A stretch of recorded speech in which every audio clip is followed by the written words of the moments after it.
think since I'm, I guess, technically a New Yorker, I've been living here for 10 years.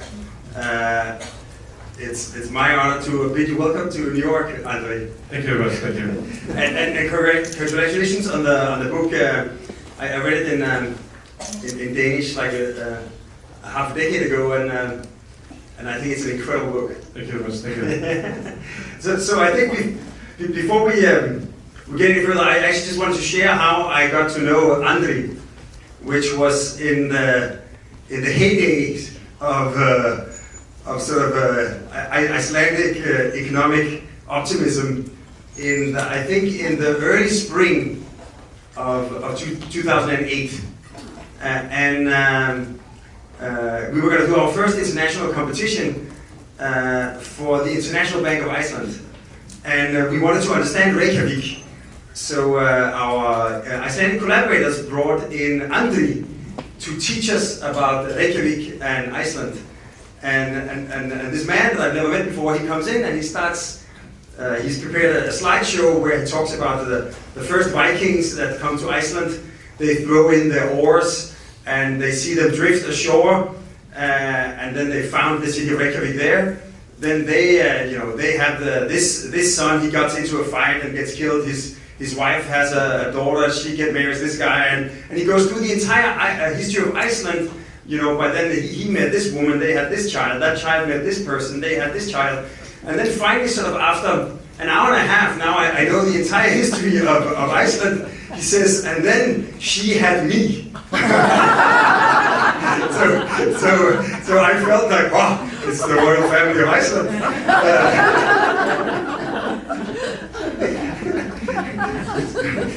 True story. And, feel free to butt in. Otherwise, I just want to say that. So then what happens is that we then proceed to win this competition. The National Bank of Iceland in August 2008. And for those of you who remember August 2008, it was a month before the complete financial meltdown that evaporated the entire world economy, and especially that of Iceland. So the bank never got built. So actually, I had the honor of being an author, but becoming a co-author of a bank headquarters. So I went from poetry to designing offices for bankers. And I've actually made 2 of those with Bjarke, and neither of them have been built. So if you need a headquarters, anybody here in the office, then call me. I publish most of my poetry, but I have like I'm a, what we call it in Iceland, a drawer poet. Like you have the, so I'm like I have some headquarters if you need them. Maybe I will eventually build it myself if this sells well. So. Yeah, so basically what he was telling about the history of Iceland is, of course, related to the time concept that we have, because my authorship goes both back in time and forward in time. And if you look at the history of Iceland, then you can actually access almost the whole history. So you can know what happened to every single generation. Every single generation in Iceland left a trace or stories. So if you travel around Iceland, and if you have read the stories, then Iceland is actually covered with, it can be up to like 6 feet thick, kind of the alternative layer that is lying upon the landscape. So it would have a hill, would not only be a hill, it would have a significance in folklore. It could be a home of elves or hidden people. A cliff would have been a troll on his or her way after eating a priest or something to the neighboring valley to meet her lover. When the sun shines, if you know troll biology, then trolls turn into stone. But then again, and so lots of natural formations in Iceland have an explanation in stories. So it's explained with a myth, a fairy tale or something. This rock is like this because of this. And then there's a story connected to it. It's almost like a premonition of Pokemon. Yes, exactly, yes. So actually it's true, exactly. So after Pokemon Go started, that's the first time I see this alternative layer being laid upon reality after folklore.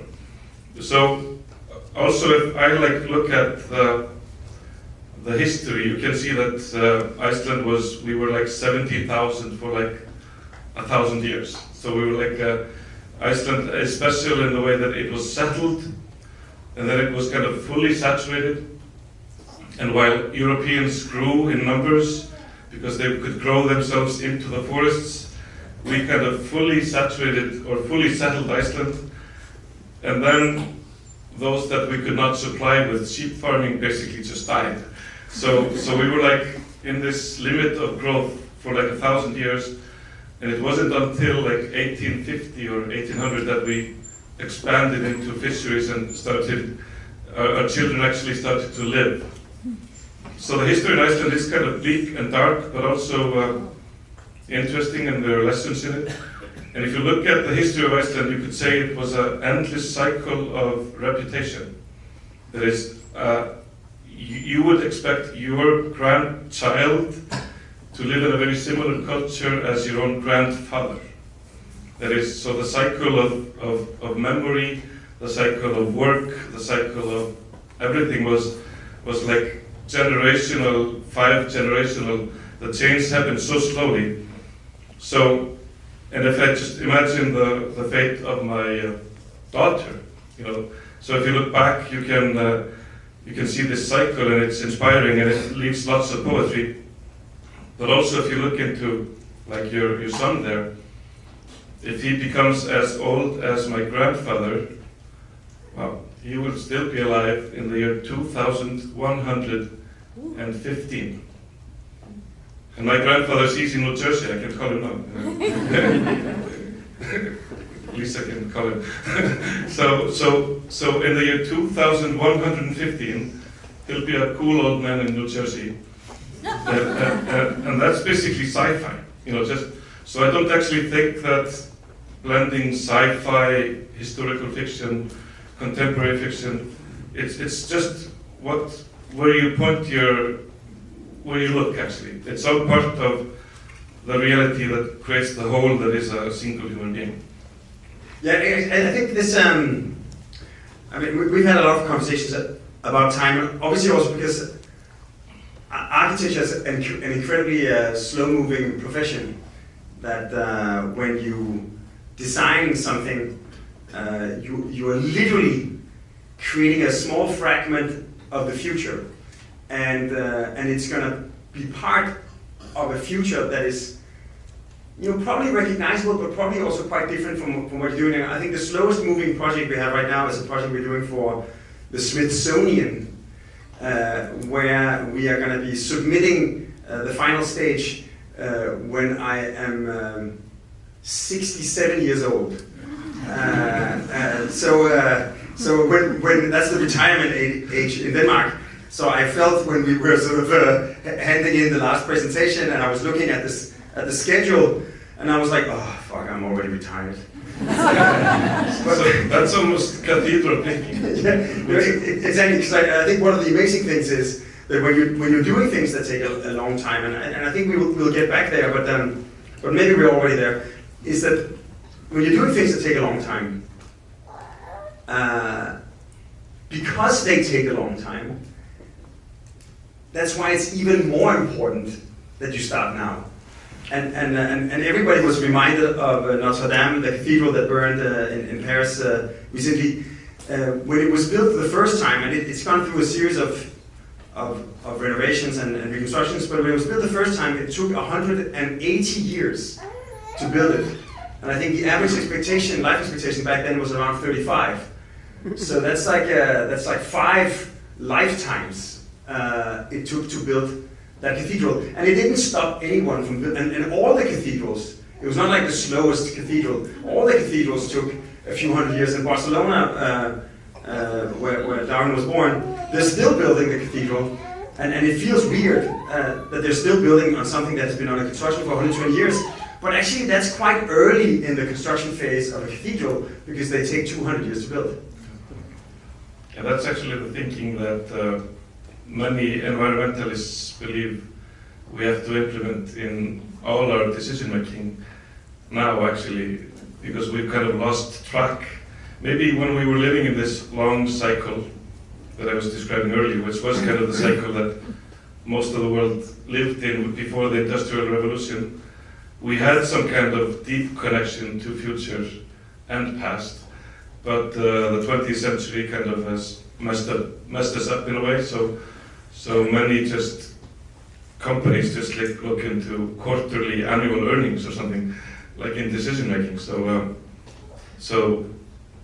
do you think you have implemented? Could you think in 180 years in a project today against your client? Yeah, I think of course it requires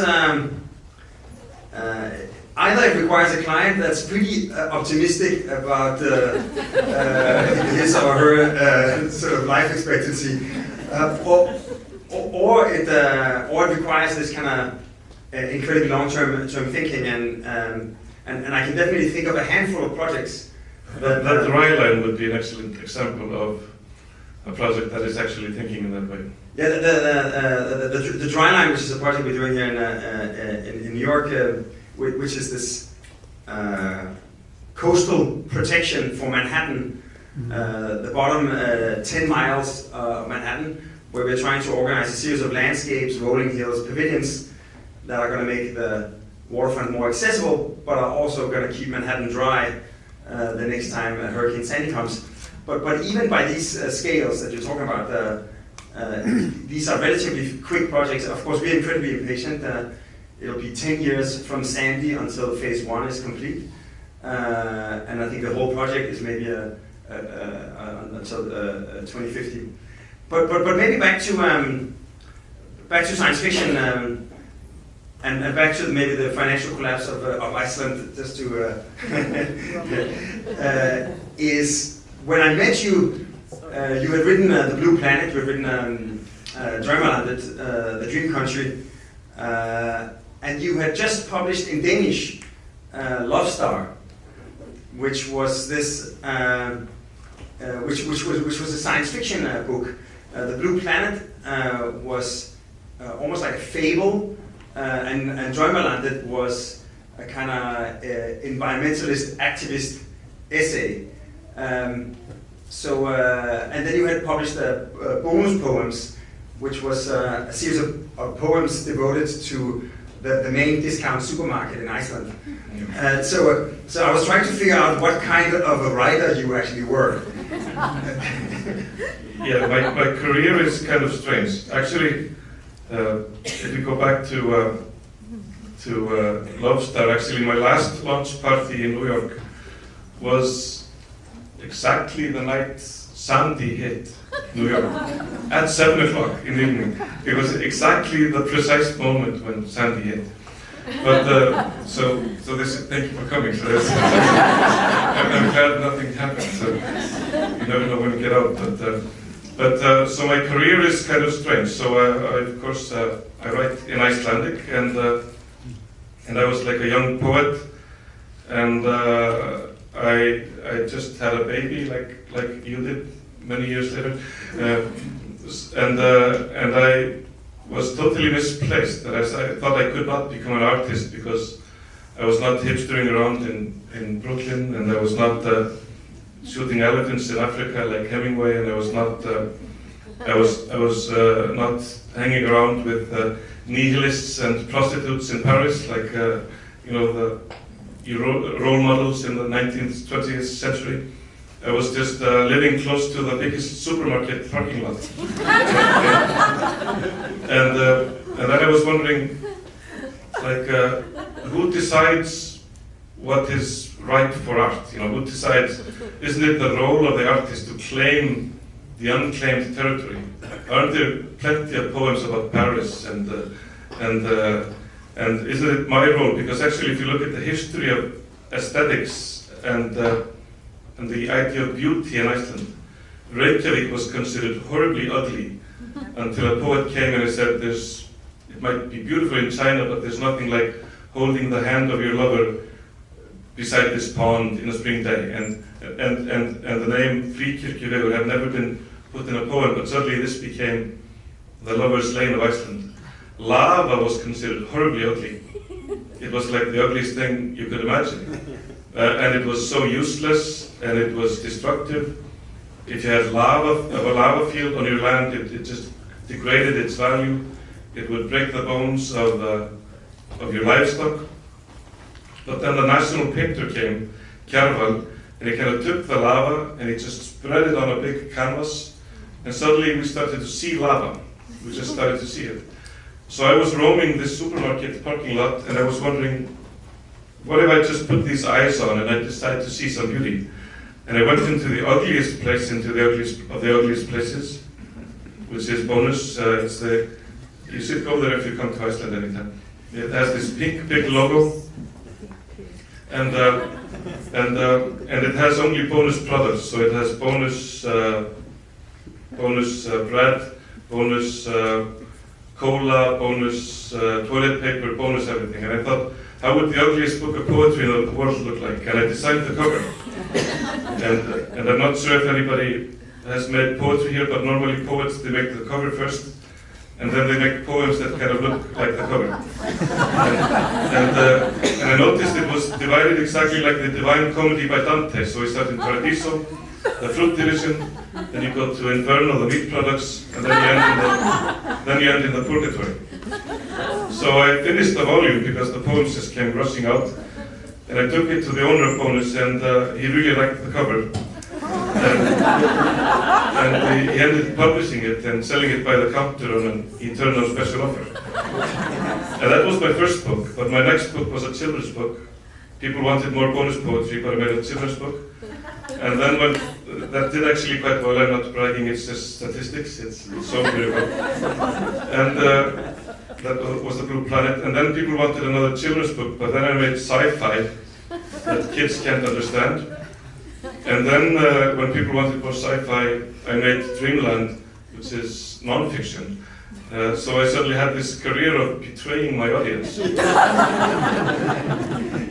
And speaking about that, and because also like we are here to talk about the new book, Casket of Time, and the concept of time. And I think one of the you're one of the few authors, together with William Gibson and Douglas Coupland, where I've read your entire oeuvre. But one thing is quite special is that I've actually heard the books from your mouth when we've been going on these very long hikes. So I heard the entire story of Casket of Time on a handful of very beautiful and very sort of slow, patient hikes through the highlands of Iceland.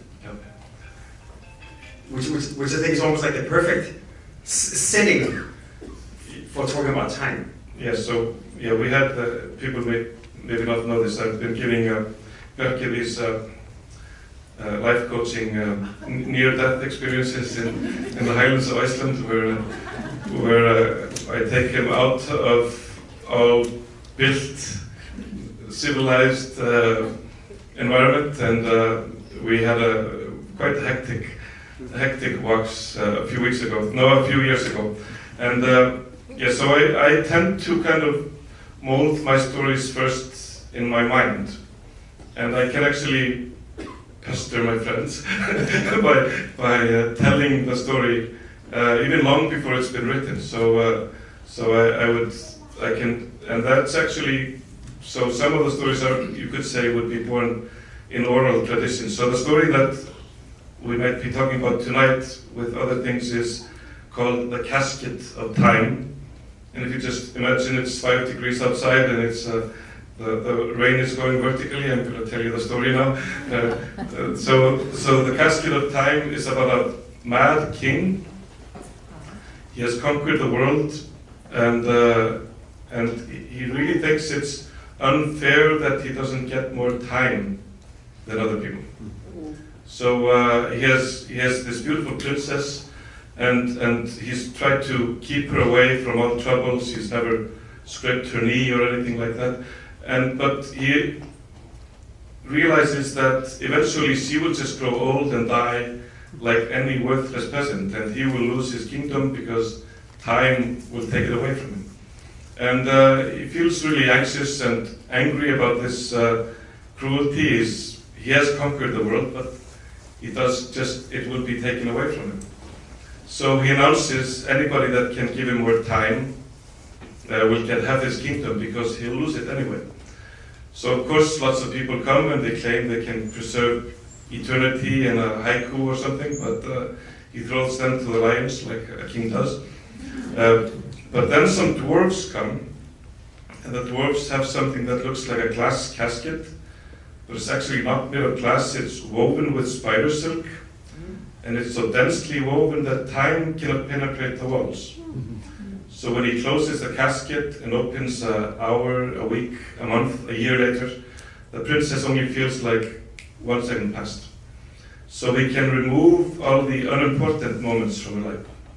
So imagine the people in here, you have wasted like 1/7 of your life on Mondays, which is really tragic actually.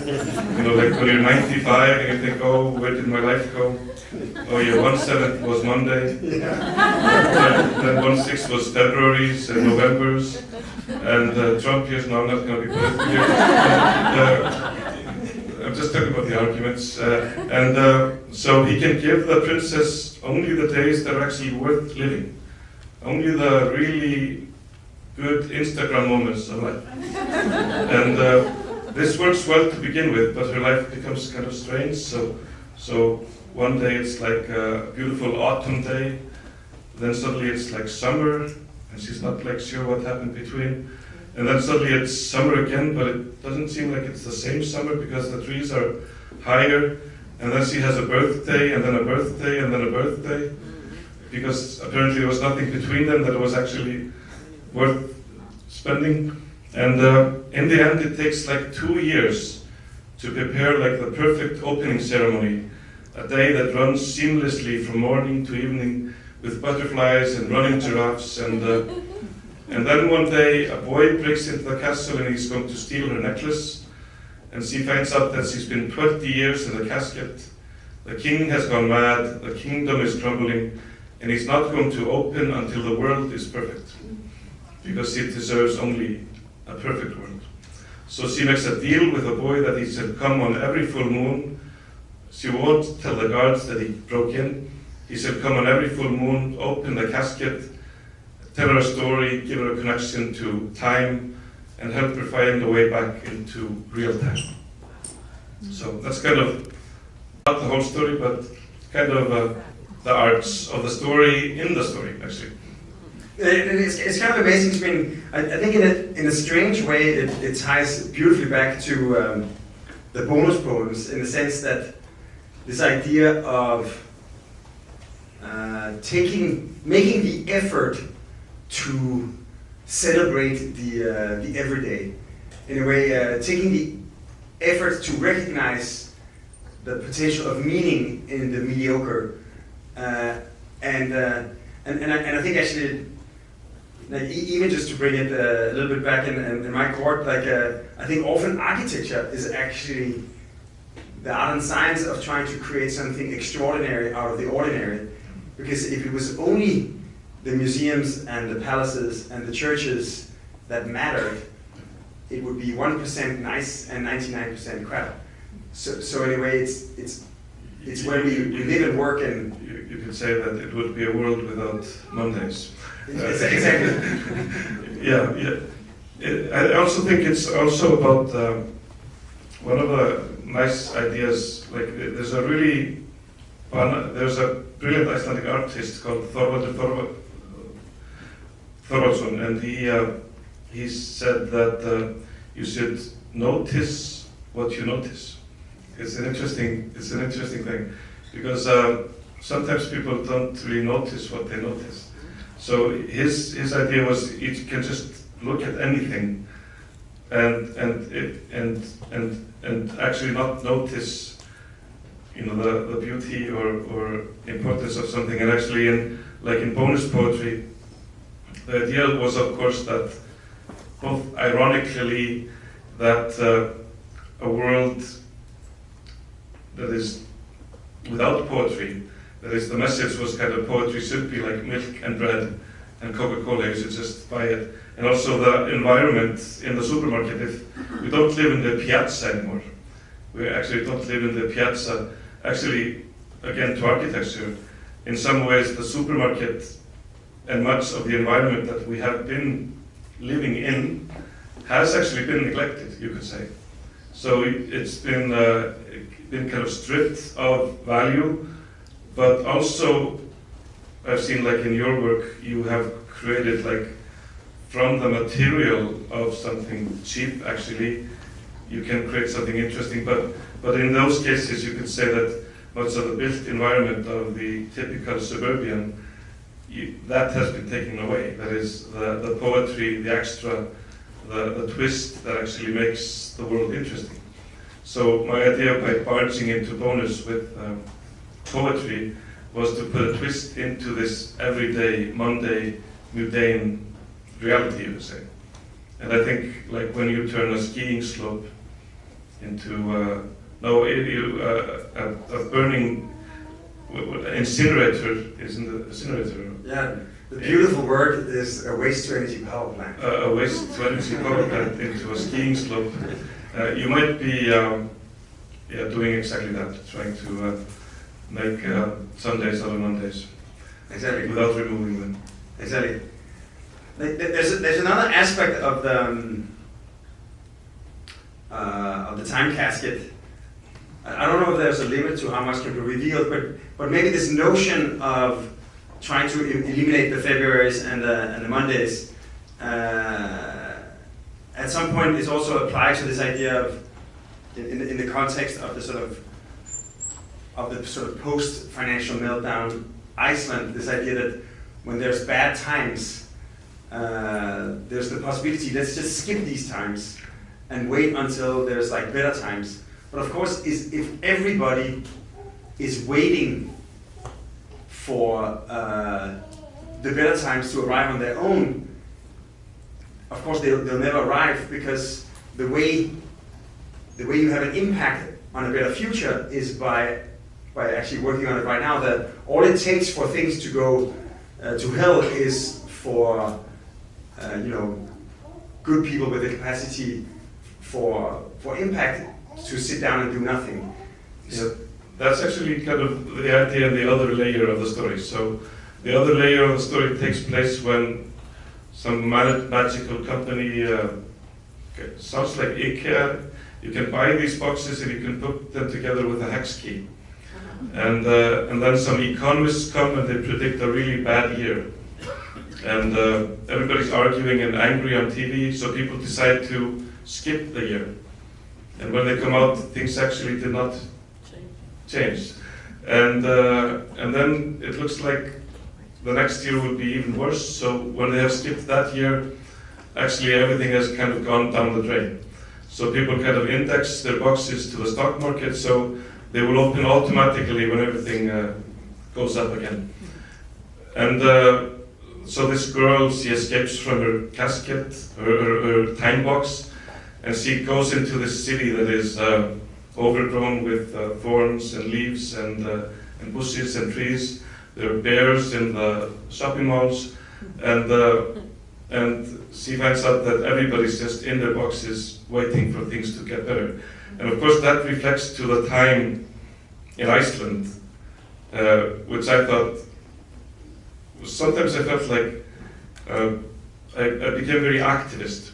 That is, in Iceland we had we have something called nature in Iceland. We have like a very beautiful nature. So the Central Highlands has been this undisturbed, beautiful natural wonder, actually, with roaring rivers and waterfalls, like the areas that we have encountered together. But suddenly, like in the year 2000, the greatest nesting place, and I'm actually going back to why I was betraying my audience. So after I had written the book Love Style, that was science fiction, the greatest nesting place of pink-footed geese in the world was endangered.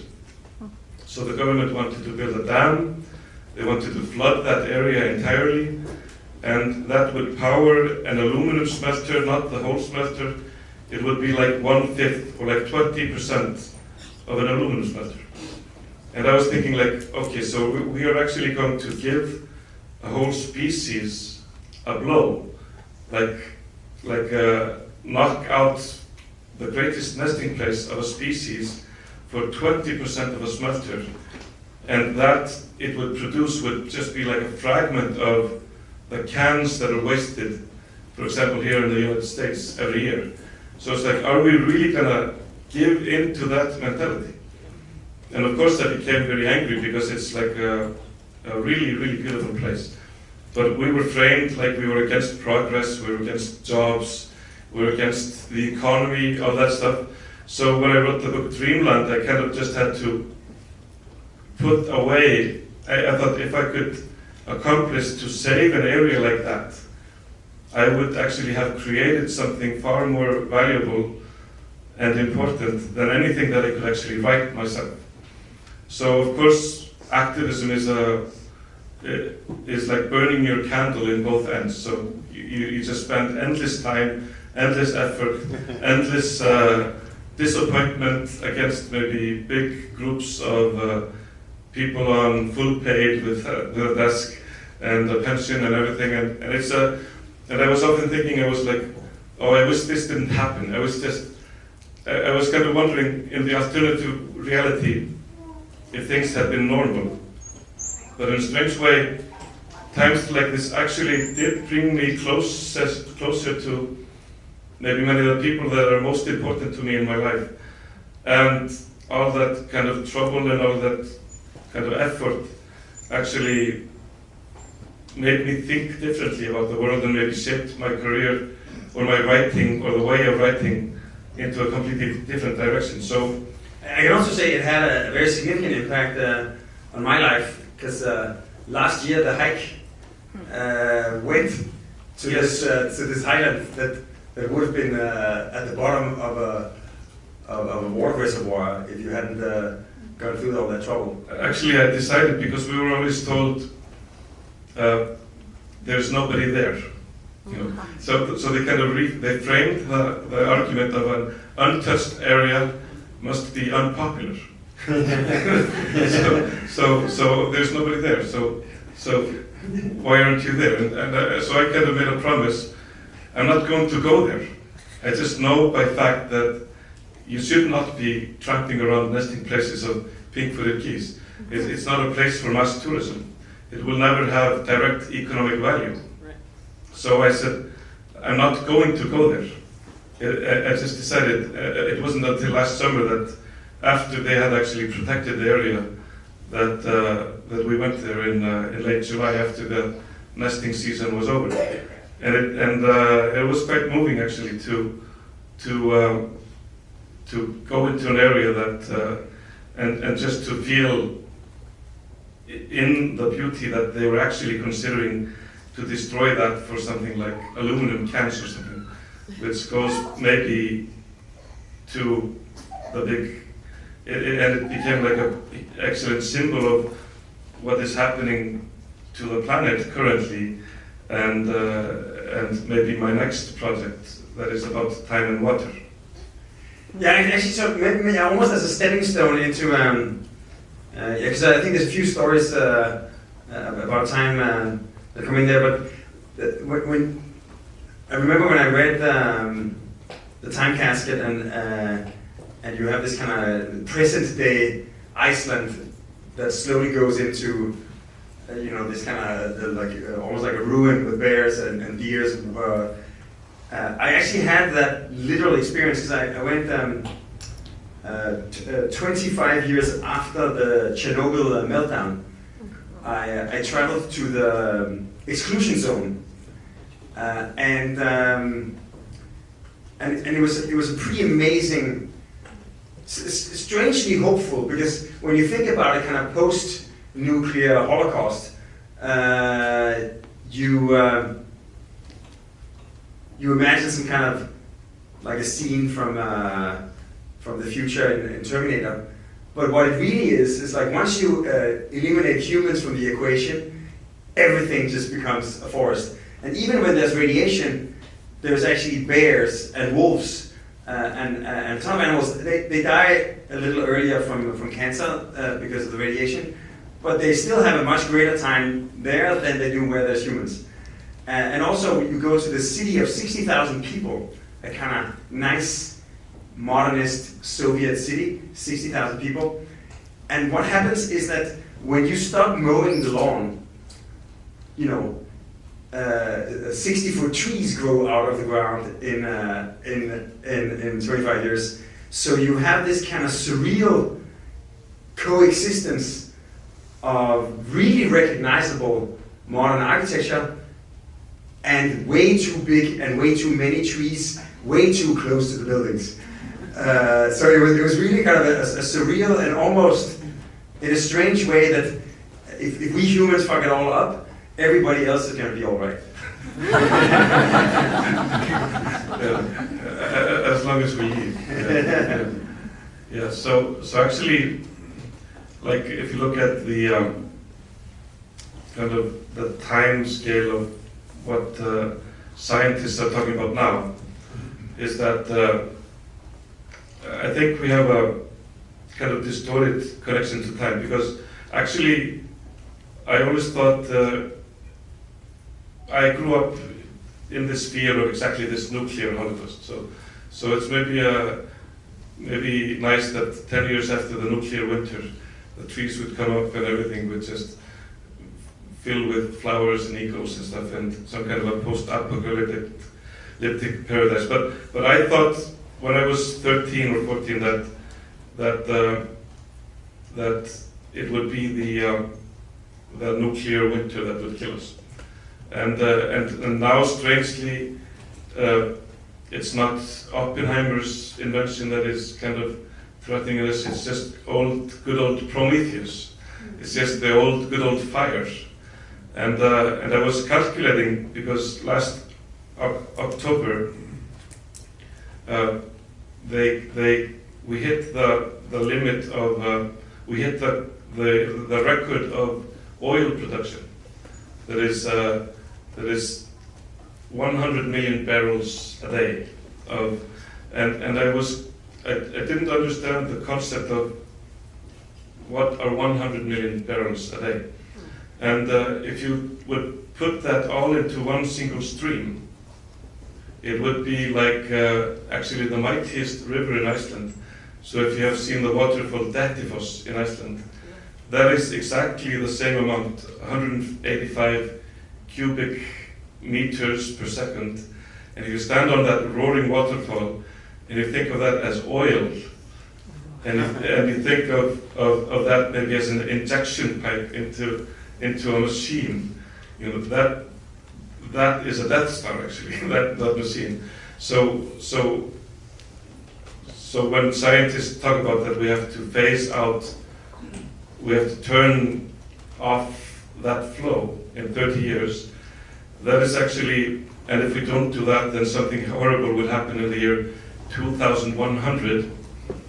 I think that's also kind of touching our topic. When a scientist says 2100, it feels irrelevant. It feels like, yeah, 2100. What's that? It just feels like it feels like it doesn't belong to. It's not part of a responsibility. So I've been kind of having lectures often for like 20-year-olds, and basically about the fact that in the next 100 years, all water on the planet is shifting. That is, the glaciers are going down, the sea level is going up, the pH of the oceans is reaching a level that we have not seen for 50 million years. And it's so strange that almost everything that you say just is unscalable. So 100 million barrels of oil will cause the pH of the ocean, which is a number that is too small to understand.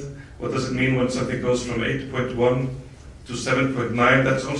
That's really small, and then it's going to happen in the next 100 years, and that's too distant, and it's in a strange way that our cognitive ability to understand the sizes and scale and what's at stake is kind of collapsing. So the idea is that it's kind of like a black hole in space, that you actually can't see it. The only way to find it is looking around it and feel how it's pulling the neighboring galaxies. And the same way, it's almost like you can't understand the issues by just looking at the numbers. They're too large. You have to navigate personally, mythologically, almost around it. So I ask students often, and I have often students that are like 20-year-old, and ask them a simple question. It's like a thought experiment. When is somebody still alive that you will love? It's a really kind of simple question. When is someone still alive that you will love? So just like I can visit my grandfather now, and I have a grandmother, she's 95 in Iceland. And these, like my grandmother, she's one of my biggest kind of influences in my life. And I'm lucky enough to have still a grandmother. I'm 45, and I can talk to her about everything, and her mind is clear. So ask them, those that are 20 years today, imagine that they become a cool 90-year-old, and their favorite person in life will be somebody they have followed for 20 years, somebody born 2070. So that person is a 20-year-old in the year 2090, and ask them, when is that person still talking about you as your greatest influence in life? And then they do the calculation. It's like, wow. It's like, okay, I'm born 2000, 2090, that person born 2070. He or she is still talking about me in the year 2160. So ask them, let's go further, let's sink in. You can try to organize an event. Just take in your memory, just make a list of your favorite music, your best food, your favorite poems, and put that list down now. And then you can organize this event for 20 years, and add to the list with that person from 2070 to 90. To be sure, it will be executed in the year 2160. And strangely, it's like, and then I ask them, okay, if you have made intimate space, intimate time out of the year 2160, what do you feel now about a report about 2090? Is it beyond your idea of time and your responsibility? Or is it only halfway within the concept of your frame? And if you look at your own son, what he's born in 2018, we're talking about 2180, when his favorite person on earth is still talking about Darwin as his guy. The old man that my parents never understood me, but Darwin, he was always there for me. So but I think it's brilliant, because I think what you said at the beginning is that this idea that these concepts are either too large, too small, too far into the future for this kind of mammalian sensitivity. But then by creating this kind of intimate relationship with someone you know that you're going to love dearly in your life, suddenly 2000, in my case probably 150, becomes incredibly intimately relevant in a mammalian way, actually. Yeah, I want to call it pancake sci-fi. Because sci-fi is always messing us up with AI and VR and what you self-driving cars and drones and androids. But I think our fundamental goal is to live on an Earth that is an Earth with plants and animals that will continue to be plants and animals, and we as humans to continue to be here with plants and animals and have children and grandchildren. And so just like I can go to my grandmother and have a pancake with her, it doesn't matter if I have an iPhone on the table or a newspaper or VR goggles in my car. That's extra. The fundament is just basically the human core that we want to continue. So I think actually sometimes sci-fi can alienate us from the future. It makes like a default a default dystopia of the future. So we start to accept the future as a dystopia. But you've actually been creating a utopia in the future within these dates of 2100 floating cities and stuff like that. Maybe you could share some of those ideas. Yeah, it's interesting what you're saying. It's been, and I think you're absolutely right. I never thought about this idea that by science fiction often being rooted in a realm of some kind of dystopian place where like somehow technology has some kind gone awry. It maybe creates a distance, because I've always found that science fiction was an incredibly productive mindset, and one of the reasons is that actually a writer that I think somehow you're somewhat kindred spirits is Philip K. Dick, and I think he has a beautiful definition of sci-fi or science fiction. He says science fiction is not a space opera, although it often takes place in space. And it's not a story from the future, although it often takes place in the future. Science fiction is a story where the plot is triggered by some kind of innovation, some kind of new idea that makes this world that is otherwise like ours somewhat different than ours. And then by changing that one variable has a trickling effect, and the entire story becomes the narrative exploration of the potential consequences of that idea. And it empowers not only the writer, but also the reader in exploring the potential of that idea. And actually, I think that's what we try to do in architecture. We try to actually look and listen and learn from today, because the world is always changing, life is always changing, and by identifying a change, once you notice a change and you point it out, you say this has changed, then you say, like, if life changes, maybe the framework we create around life, which we call architecture, should change with it. So if you make that change, that one little change, it then starts having this kind of trickle effect, and it becomes an architectural exploration of the potential of that change. And in that sense, like, I think architects also have to be optimistic, because if you're going to spend the next 23 years of your life making a project for the Smithsonian, you better have some kind of optimism that it's going to turn out all right. Because otherwise it's a pretty severe investment of time. And sometimes it does. But I think that kind of commitment to the future also makes you sort of emotionally invested in the future. And maybe one last thing, like I've been spending a lot of time thinking about the future and architecture lately, because we're making an exhibition called Form Giving, which is the form giving in Danish is the Danish word for design. So whereas design, the English word comes from dessiner, which is to draw, form giving means to give form to that which has not yet been given form, essentially to give form to the future, and more specifically to give form to the future that you would like to find yourself living in the future, which means that we actually, as human beings, have the power to give form to the future that we would like to see happen. Actually, because I became really pessimistic reading all these, reading all these environmental reports, all these IPCC reports, and also maybe the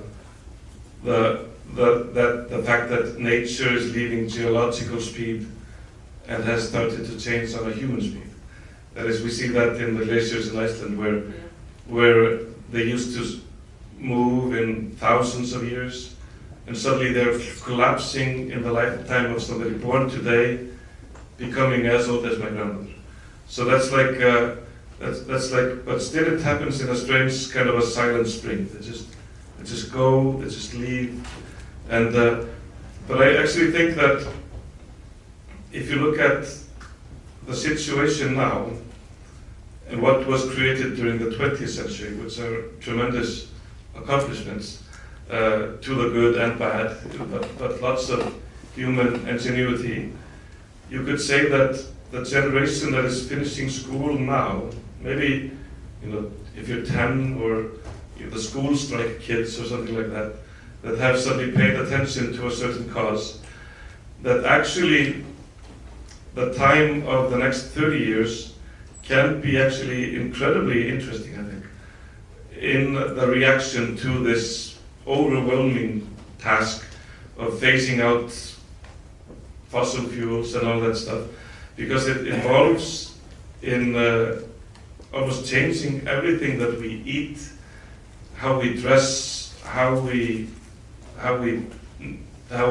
the transportational systems, the energy systems. And I would say that the last 20 years are kind of dominated by the cell phone and the computer, while I think the next 30 years are dominated by infrastructure, buildings, roads, or railways, or just like much more tangible reality. So I think it's actually also because because if we don't do that, then things can get quite vicious. And I think it's actually, there's an energy, I think, I have just this hunch that will probably start kind of evolving as kind of a mega trend, because actually the generation that is finishing school now has a purpose. That is, when I finished school and I was choosing something, okay, I flunked medicine, it didn't mean somebody died, just somebody else got the job, you know. And if I didn't become an engineer, somebody else would build the bridge. But now you could say there are so many things that have to be discovered. They have to be kind of redesigned, rethought. And when I finished school, the megatrend would have been train spotting and Fight Club. You know, like get a boring office job somewhere, sell insurance to somebody, and make somebody hit you in the face, because you just need a purpose. You need to feel emotions. But you could say that if a child today asks, "Why am I learning algebra?" Yeah, it's because of, you know, we have to fix everything. Why am I studying philosophy? Well, there are lots of big challenges while we're fixing everything. So I actually think that it's possible to create a non-dystopian narrative out of the great challenge of the next 30 years that are actually inspiring for that generation that is in college and in school at the moment. I mean, I agree 100% actually, also because I think also what has happened is that it has been this kind of unfathomable hyper object with these kind of consequences almost too distant to understand. And maybe you have already changed my perception of time, maybe because of Darwin. I suddenly feel much more intimately involved in the year 2150. So that is one thing. A second thing is, like, I was just in the Maldives, and you're sailing around in this kind of archipelago of these kind of incredible atolls, like coral islands, surrounded by the Indian Ocean, and none of them are more than maybe the height of this stage, not much more above the sea level. And once your glaciers in Iceland have melted, that entire nation is going to be gone. Yep. And it's a fact.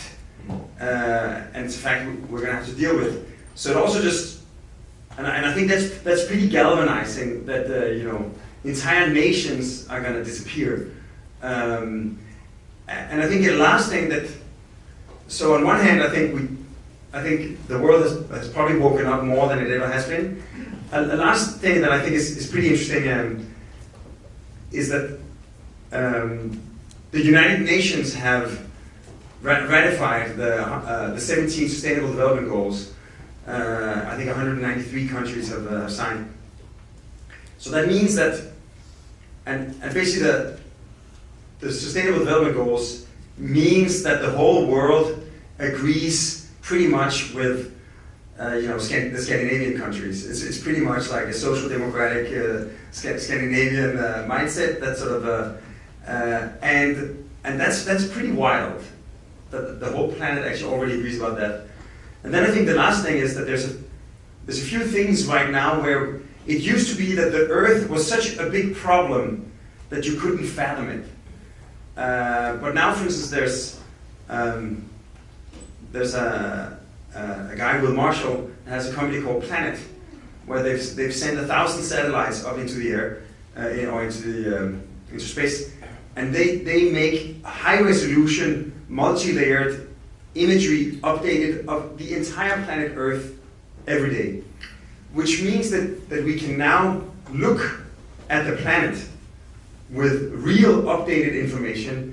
We can see forest fires, we can see deforestation, we can see floods.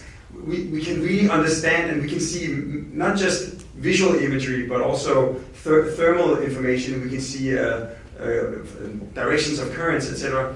And that means that we are almost approaching a human capacity to overview Earth as a design problem. And you can say that the overview effect, that is the effect reported by the kind of cognitive shift that astronauts started reporting once they saw Earth from outer space, that they suddenly felt a kind of responsibility and ownership in a way of the frail habitat, which is the only place in the universe we know that we can live. That overview effect suddenly becomes available because we have such more and more complete and detailed knowledge of Earth, which means that it is no longer a hyper object that's unfathomable. It becomes a very concrete problem that we can actually solve. So are you optimistic about the future? Yeah, I think it's I do think it is, but I also think, because I see these kind of shifts, I think 20 years from now, just like today, I remember in 2003, December, I went to Toronto, and the Canadians had just passed the legislation that you couldn't smoke in the public spaces like cafes and restaurants. And I was European, and I was smoking back then. And I thought, like, oh my God, like a police state, what is this? And of course, like 2 years later, it was everywhere. And today, we look back at how barbarian it was. You know, my parents would drive their Morris Minor 1000 for 3 days to Yugoslavia with 2 kids in the backseat, both of them smoking all the way down. And when we started getting car sick, it was like, come on, put yourself together. And I think 20 years from now, we're going to look at the idea that we were having animals just to eat them. We were like burning fossil fuels just for transportation. Like there's a lot of things where we're going to look back and say, yeah, but they didn't know better. Like that's how that.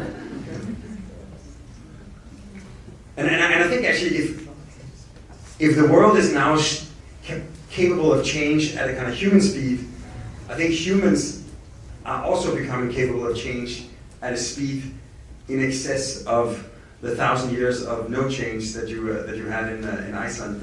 Yeah, the problem is that we have been reacting kind of in the last 20 years in geological speed. Yeah. But of course, when changes happen, they tend to happen very quickly. And actually, if you look at also the history of Iceland,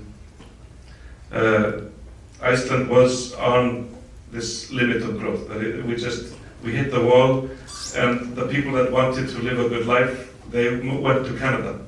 So we just had to export the excess people that were born. Otherwise, they would have kind of starved. So that was in like 1870 something. In the beginning of the first decades of the 20th century, we turned many of our disadvantages into advantages. So now when it's like raining in February, and you have nothing to do, you go swimming in an outdoor heated swimming pool. So we kind of took the geothermal energy that was killing people with volcanoes and a nuisance, and we turned that into an advantage. So if you think that if and what we're faced with now is kind of a race where either everyone wins or everyone loses. It's a really interesting concept because before the race was kind of between nations, but now it's like everyone wins or everyone loses. And if you see like how Africa in many places skipped the landline and went directly into the cell phone, you can imagine the quicker Arizona becomes a solar state, the quicker places in Africa where women are dying in the smoky kitchen, the quicker that will go directly from burning wood to a solar stove or something like that. So and actually the places that are becoming, like you are designing homes on Mars, aren't you? So if you can design homes on Mars, then it must be possible to design, to harness places that are too hot today and turn that into an advantage of cooling houses or cleaning water or growing crop or something.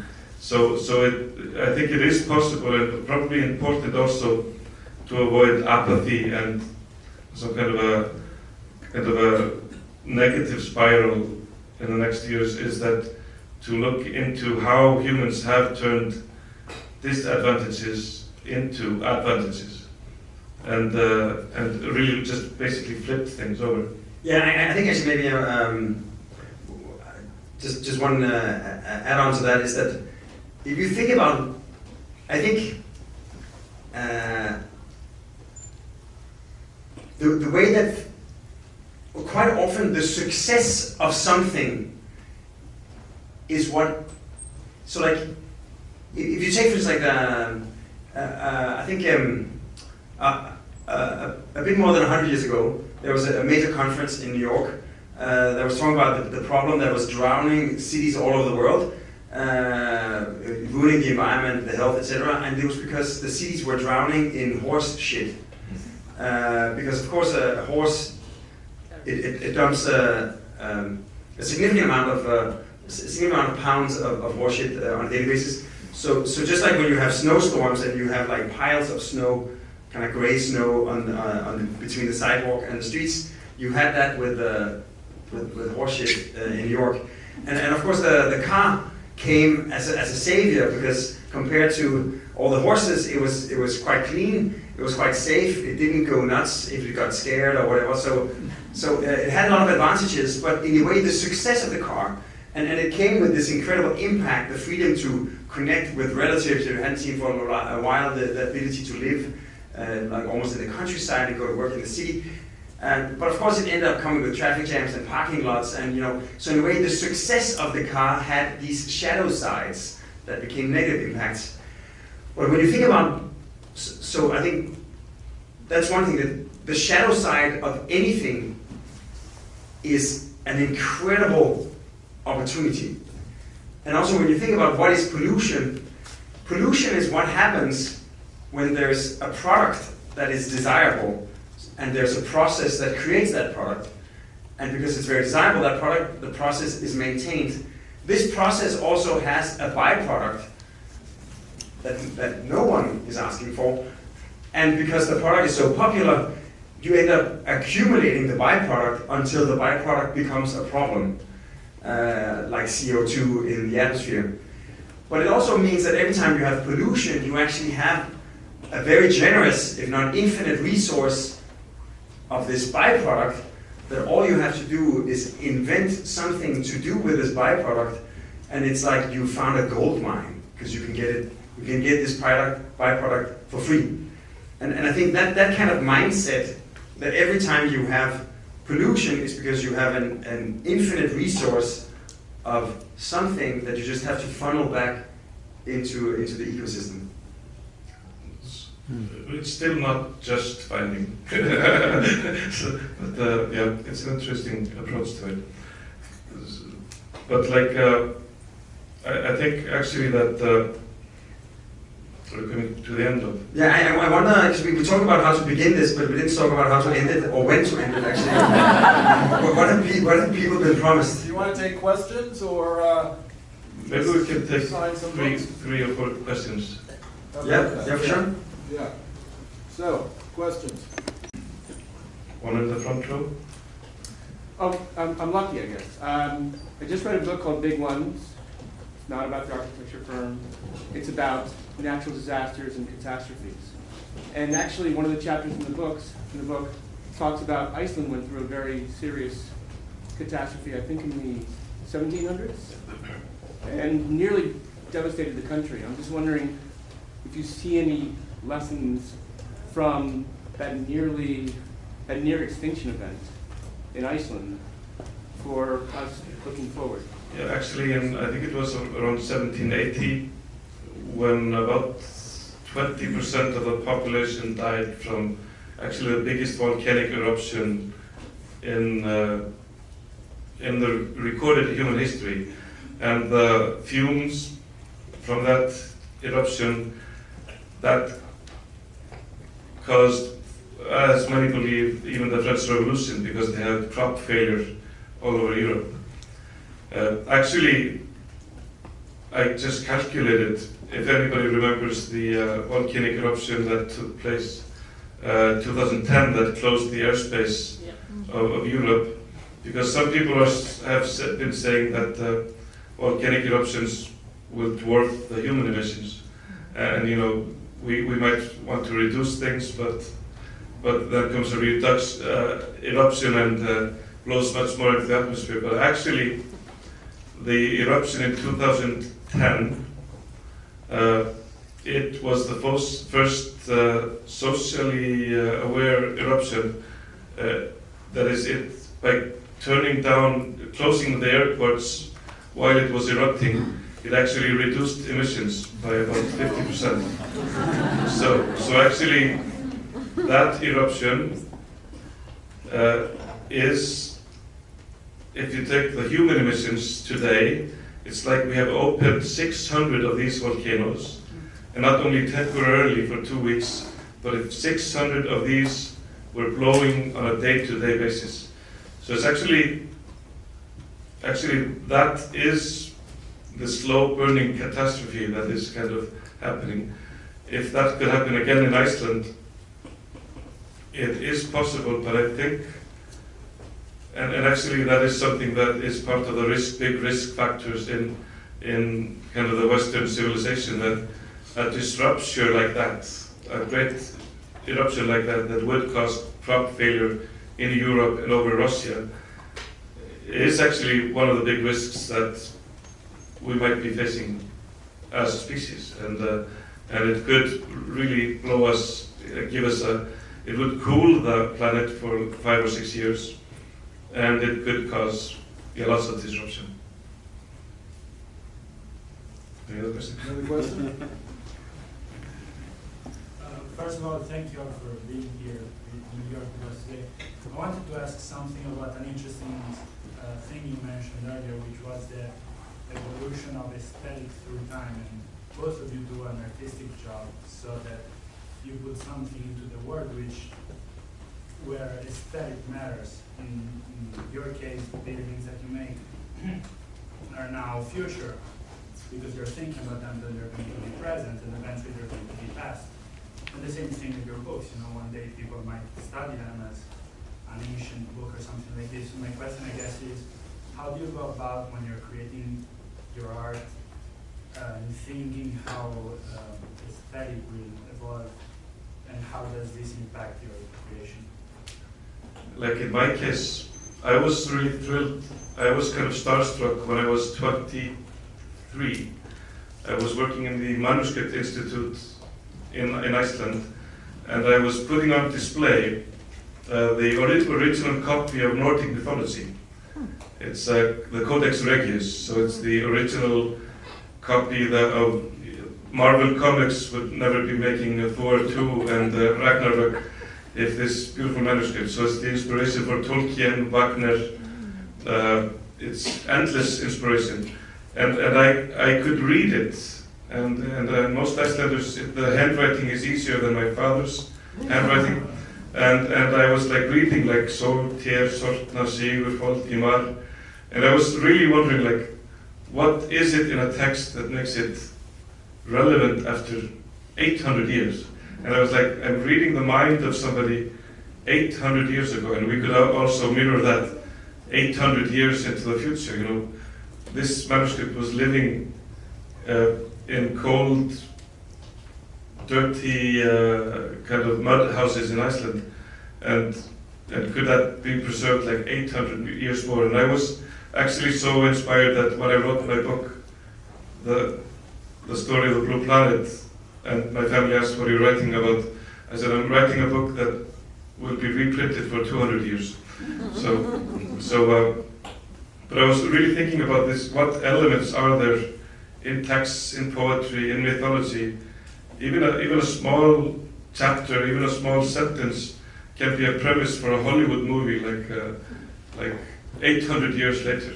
And I don't really have an answer to it, but and you never know what text history will leave for us, and maybe also, what is it? A meteorite could cause like a digital delete. So the only text we would actually have would be the Codex Regius on skin, which would be like a reset button. Yeah. What do you think? Yeah. I don't like. I think this whole notion about aesthetics. I think in our case, like we try to make each project somehow a manifestation of what this particular project gives to the world. Like again, because like I've been chewing a little bit on this Danish word formgiving, because I think in so many ways it's good for people to understand, because who cares about drawings, you know? But the idea of giving form to the future, anyone can understand that has significance, that's important. And then we've been looking at the work we've been making over the last decade, and one of the things we found is that every project, in addition to what we're being asked to do, because you could say as an architect it's a conditioned art form. You have to deliver certain things on time and on budget, certain functionality, etc. That's why they're putting up the money to make this building. But then we're saying also each project we do, it also has to give a gift to the future. And the gift is not about philanthropy, or it's not because it's for free or anything. It's just it's the power we have as form givers, is that we can give a gift to the future that the future wouldn't have been given if we hadn't given to it, and the future would be a lesser place if we haven't given this gift. And I think that element is almost like our science fiction element. It's the gift that makes the project different. And Andri was mentioning this power plant we're building in Copenhagen that is so clean that we could turn the facade into a climbing wall, the tallest climbing wall in the world, 300 feet. It's still pretty tall, and an alpine ski slope, and that gift not only, of course, makes that little part of Copenhagen cooler, but it also somehow, maybe the question of relevance, it also becomes a stepping stone for the next time someone has to do a power plant or a public utility. Then someone can point to Copenhagen and say, well, in Copenhagen they turned it into a public park with a ski slope on the roof. Why are we making a big ugly box that has black smoke coming out of it? And then the last thing is that it also points to the world-changing capacity of form giving, which is that, like Darwin, he's 6 months now, my son, you know, him and his generation, they won't even know that there was a time when you couldn't ski on the roof of the power plant in Copenhagen. So of course, they're going to take that for granted. They're going to take that as their baseline, and from there, they're going to come up with wild ideas for the future. So it also, in a way, empowers and scales up the form-giving capacity of future generations. And I think maybe also, just to try to answer the question about aesthetics, I think once there are these kinds of things at stake, then it becomes easier to try to follow the power of the idea and see what it's going to look like, rather than trying to impose some kind of premeditated aesthetic sensibility. It's more about discovery and exploration than imposing. That's great, and I think on that note we might say great thanks, because it's been a terrifically provocative hour and a half, and hopeful, which I think is the best thing in the world. So both of you, thank you so much.